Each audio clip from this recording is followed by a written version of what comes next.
বিশ্ববাসীর উদ্বেগ এবং নিন্দা সত্ত্বেও গাজায় গণহত্যা থামছে না।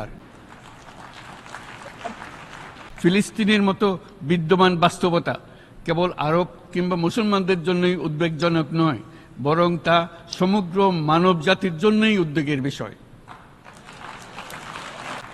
একজন মানুষ হিসেবে প্রত্যেক ফিলিস্তিনির জীবন অমূল্য। ফিলিস্তিনের জনগণের বিরুদ্ধে যে মানবতা বিরোধী অপরাধ হচ্ছে তার জন্য সংশ্লিষ্ট সকলকে দায়বদ্ধ করতে হবে।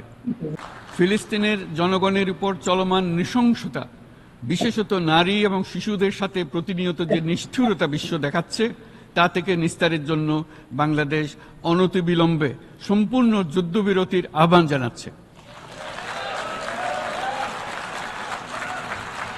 দ্বিরাষ্ট্রভিত্তিক সমাধানেই মধ্যপ্রাচ্যে টেকসই শান্তি আনতে পারবে। তাই জাতিসংঘ সহ আন্তর্জাতিক সম্প্রদায়ের সকলকে এর বাস্তবায়নের জন্য এখনই উদ্যোগ নিতে আহ্বান জানাচ্ছি। গত 2.5 বছর ধরে ইউক্রেনে চলমান যুদ্ধে বহু মানুষ প্রাণ হারিয়েছে।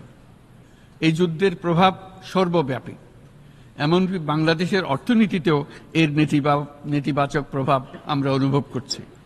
আমরা তাই উভয় পক্ষকে সংলাপে বসে বিরোধ নিরসনের মাধ্যমে যুদ্ধের অবসান ঘটানোর আহ্বান জানাচ্ছি।